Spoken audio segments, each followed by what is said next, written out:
In this episode, I want to share with you my 10 food lessons from a lifetime in shape. This follows on from a previous episode where I shared with you my 10 training lessons from a lifetime in shape after recently turning 40. I just really wanted to narrow down exactly what I feel have been the biggest lessons across these different areas which have contributed towards being in shape all these years. So if you're struggling with your training, I encourage you to check out my previous episode and drop me a message if you don't know where to find that. But in this episode, I want to talk about food. For me, food is the single most important thing to maintain great health. I mean, that might be subjective, but maintain how you physically want to look and health. Put it this way, if you don't control your food, then the one thing you can guarantee is you are going to struggle with your weight, struggle with your energy, probably struggle with your confidence as well. So what I want to do in this episode is just get straight into the 10 things that at this point of my life, with all that I've learned, all the great mentors, courses, etc. I've been on, and my own personal experience of what works in the real world, have been in shape now for thousands and thousands of days, not years, is what I believe to be true for me. Number one, I ate way too much meat in my teens, 20s, and early 30s, thinking I had to eat this to build muscle and be strong. It's absolute nonsense. Now, this might relate to you also if you're around my age, just turned 40 now, or even maybe slightly older, but I just know that when I first went in the gym, one of the sort of universal rules when it came to food was, of course, eat lots of protein, but you had to eat lots of meat, lots of steaks, lots of chickens. So there were periods during my 20s that I would eat steak twice a day, plus chicken, 6 meals a day, and I don't even want to go there again in great depth, but I ate lots of meat. And although, yes, it built muscle and helped contribute towards strength, I look back at that period to now, even though I'm older, where I'm still eating a similar protein target, etc. I've got way more energy, I sleep better, I move better, I'm less bloated, my body's less inflamed. So for me, if you are someone who's thinking you need to eat lots of meat, it's absolute nonsense. I know there's a lot of people preaching certain diets and their way is the only way and this is what you need to do. The truth is, and I'm not trying to say my way is the only way, because there are many of our clients who are meat lovers, not fish, and vice versa, some a bit of both, etc. There's some vegetarians, for example, we work with. Well, there is no one size fits all, but be very careful about the influencers and coaches who really insist that you need to eat lots of red meat to get in shape, because so often they will be trying to niche down a product or a service, trying to create a pain point because you're not in shape by not following their method, and I would never do that. All I know to be true is my strength has never been better, my ability to build muscle. As I said in the previous episode, I've got DEXA scans to prove this, that my body fat in relation to my muscle, is never been better. Yet I probably eat red meat once, twice a week on an absolute rare week. And again, I could count on one finger, two fingers in fact, how many times maybe I eat chicken. Number two, I stress way too much about my meal timings in my 20s and 30s. They don't matter, especially if you're 40, 50, 60, or even a younger entrepreneur, basically someone with a lot of responsibilities, and your whole life isn't dominated by the food you put in your mouth. Okay, and you're not a bodybuilder. If you're an entrepreneur or a business owner, you're not a bodybuilder. You might do strength training and bodybuilding stuff like me, but your primary focus, I'm guessing like a lot of our clients, is building a business, supporting your family, and pushing on in those areas. All right? So don't do what I did in my 20s and 30s, which was stress about meal timings. As I've said on previous episodes, my meal frequency has reduced dramatically since my early 20s, when, again, the universal rule in the gym was you need to have 6-7 meals a day every 3 hours. That would be a massive hindrance and a stress and a contradiction to the life I want to live right now. Now, I eat 2 big meals a day and a shake, and that may change as my life evolves. But my point is, I don't stress about what time I eat anymore. I might have a rough window that I typically like to eat, and I try not to eat too late so I sleep better. But over the course of a day, The best meal structure is the one that complements your day, where you can mindfully eat and you can still hit the quantity and the quality of food and the protein that supports the physical shape that you want to live with. That's going to be different depending on person. Number 3, refined sugar and booze slowed me down more than anything else in my 20s. Now, this might sound, again, very generic and very, very relatable to so many people. I'm sure in your 20s, like me, you went out a lot, you drank more, you had a bit more sugar as a result of the hangover, where all you can do is crave eating shit, and especially sugar and snacks. But the truth is this, all these years of being in shape, nothing slowed me down or affected my energy more than refined sugar and alcohol. Do I eat these things sometimes now? Absolutely. A couple of weeks ago, it was my birthday. I probably drank more in 3 days than some people do in 3 years, as Gabby was, not to impress my partner, the ability to flick the switch, but I just have less desire to drink as much these days. And I simply value energy way more than I do the short-term bout of drinking too frequently. And also, even with sugar, I find if I've ever had refined sugar or too much of it, my eyes feel puffy the next day, I feel tired. And I'm sure if you listen to this as a high performer, business owner, etc., you value energy. The truth is, you create energy by what you do and the food you put in your mouth and the way you manage you. So if you really, really value energy, then have a look at the amount of refined sugar and booze that you're putting in your mouth. Number 4, I've found it easier to stay lean year-round since basing around 95% of my nutrition around real food. For me, that is the number one thing that I continually hammer home on these podcasts and to my clients. If you want to make your job easier of staying in shape, like I have, make sure minimum 80% of your food is real food. But if you really want to be optimal, genuinely want to be a high performer, and genuinely want to be in peak shape alongside having a great business and career, relationships, try and steer more towards 90 to 95% of your food as real food. Do I eat processed food sometimes? Absolutely, but it's a small percentage, and I enjoy it more because I've got discipline, which is based around high quality, real, non-processed food around that. Number 5, eating 3. This will be really, really relatable, in my opinion, for every single entrepreneur, business owner who's stressing about small things like meal frequency and timings and how many meals a day. I believe for a really, really busy entrepreneur, business owner, someone with a lot of responsibilities, a lot of people to manage, a lot of people in their life to look after, you shouldn't be eating more than 3 meals a day. 4 tops. For me, the big lesson for me is eating 3 meals a day max has made my food management significantly less stressful. What it has done has given me way more flexibility when it comes to being able to socialize in the evening and more frequently across a week. It has allowed me to now form a large basis of my food, of outsourcing, delivering from Deliveroo, things like that. Because when you have less opportunities to consume food, one, you can have bigger meals. As a result of having bigger meals and more calorie buffer across those 3 meals, you can eat more food. So you're less stressed about looking at every calorie to the gram. Now, if 5 or 6 meals a day work for you, great. But if you're not where you want to be physically and you've tried 4, 5, 6 meals a day, try 3 meals. Take the heat off yourself and try and manipulate your food so you're eating more food when you want to, when your day isn't compromised. Next one we have is I took way too many supplements in my 20s. For me, the best supplements you can have, because I get asked this a hell of a lot, are high quality food and a good night's sleep. The greatest supplement you can have is a great night's sleep, followed by high quality food.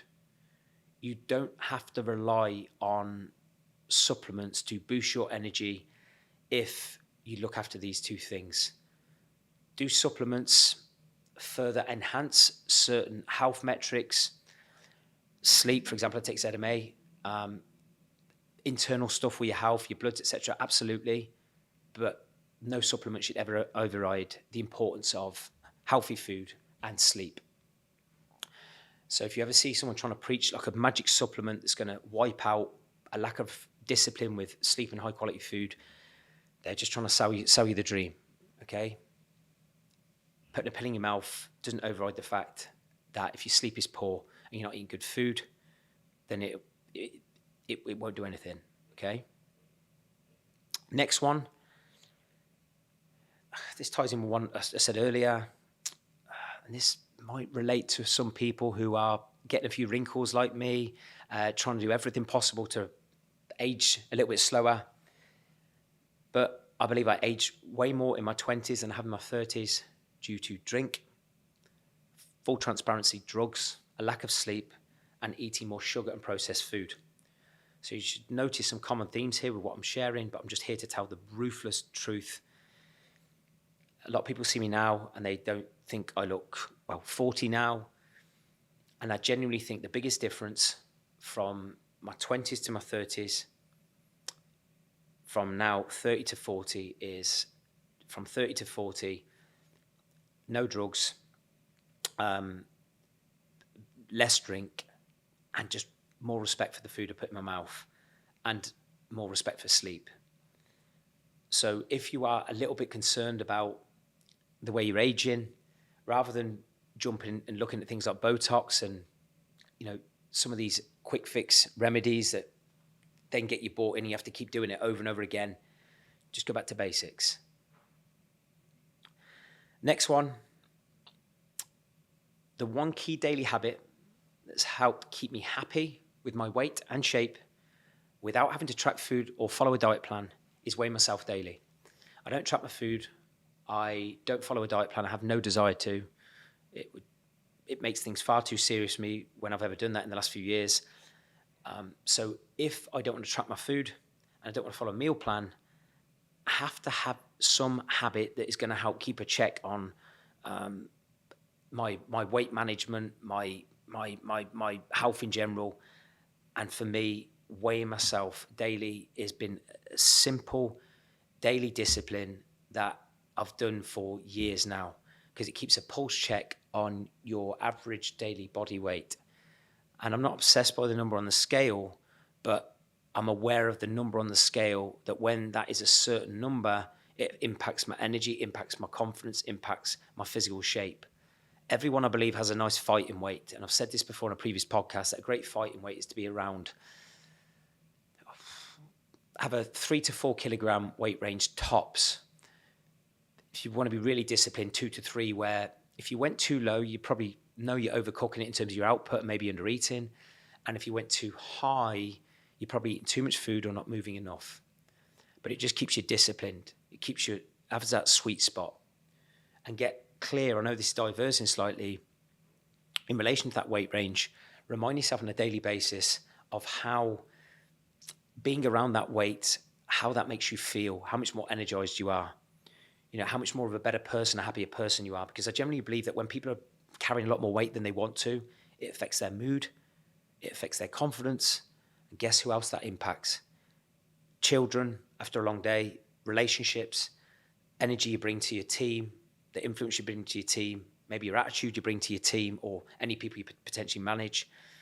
But for me, weighing myself daily is something that I'll keep as a fixture, because I just know if that was to shoot up too high, even without tracking calories and following a diet plan, I just look at it with the logic and go, what did I do the previous week? If my weight is now too high, my average weight is too high, and how can I just certainly eat a little bit less, or perhaps increase my movement? It just helps you deal a lot more logically with weight management, in my opinion, and it's a lot more sustainable long term. Then I have, and I think this relates to a lot of people, when I did a talk the other week at a great event called EMC, I spoke a lot about emotions and environment. For me, one of the biggest lessons in relation to being in shape all these years is my eating and drinking habits are nearly always a reflection of my environment and my emotional control. I'm going to say that again. My eating and drinking habits are nearly always a reflection on my environment and emotional control.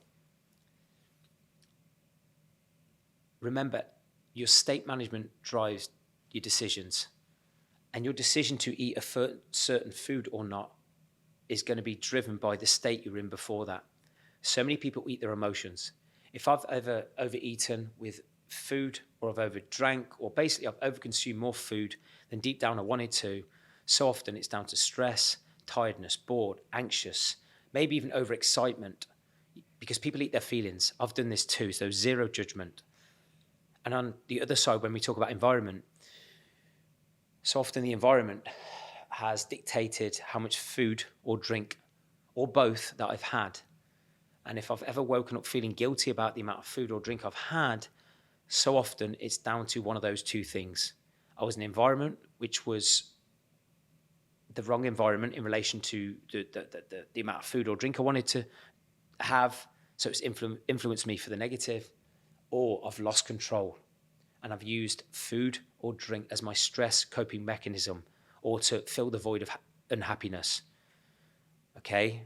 So for me, being very, very emotionally aware of my feelings, and being even more aware of my environments that I spend my time in and the people I spend my time with, has made, again, the process of staying in shape so much easier than in my 20s, when I was totally oblivious to the impact your emotional state had on your decisions. And even bigger than that, in my opinion, is the environment, the people, the places you spend time in, and the people you spend time with, they really do influence your behavior. Maybe not in isolated occasions, but if you've ever noticed a pattern, and maybe think about this for a second, if you've ever noticed a pattern where you think, God, I'm drinking more than I usually would or I want to, or I'm eating more than I usually would or I want to, evaluate the people you spend time with, evaluate the people or the places you go, and then ask yourself, a really ruthless question. Are these people and are these places helping or hindering the health and the body shape I wish to live with? Okay? And lastly, the last lesson is, every calorie I eat, or more simply put, every food, snack I put in my mouth, I look at that as an investment or a cost in the energy I want to live with. I look at everything I put in my mouth as an investment in the energy I wish to live with. Because we have a choice. Every single time we put something in our mouth, that is a choice in that moment of, is this an upgrade on the energy I want to live with, or is this a cost? Is this negative? Because the truth is this: everything you put in your mouth has an impact on your biochemistry, on your energy. Your body has to do something when you put food in your mouth. So for me, a really simple lesson or principle is, everything I put in my mouth, is this helping, supporting, upgrading? Is this, as I've just said, an investment in the energy I wish to live with, or is it a cost? Is it going to cost me energy? How do you know? You know how you feel within 20, 30 minutes after eating it. You know, your body's got to do something. So I'm very, very aware of the foods I put in my mouth. And if I've ever had slumps for longer than I wanted to, or too quickly after a certain food, obviously what I've put in my mouth has played a contributing factor to that. So a great way to really get a grip and an understanding on what foods maybe are right for you is to monitor your energy and how you feel after you're eating certain foods, or even after a day of food. How did you sleep? How did you wake up? How did you perform? What was your vibrancy? What was your mood? Because food affects mood, especially processed food and refined sugar. I'm not saying eradicate them, but if you want more energy, there's so many little things you can do with food. It really does make that much difference. And that's that. So hopefully not too complicated, very, very simple from my side. You should have noticed some common patterns and trends, and you'll notice this. And any time I talk about food as a guest on a podcast, or even when I've got a guest on this podcast, when I've done a set topic about food, honestly, you can make your job of being in great shape so much easier just focusing on basic principles. Focus on good sleep, because when you sleep better, you eat better. Focus on eating high quality food, minimize refined sugar, and by default, you will take care of your calorie management, your quality of calorie management, and the byproduct of being in great shape, having more energy and confidence is totally worth it. So thank you so much, as always, for listening, and I'll see you next time.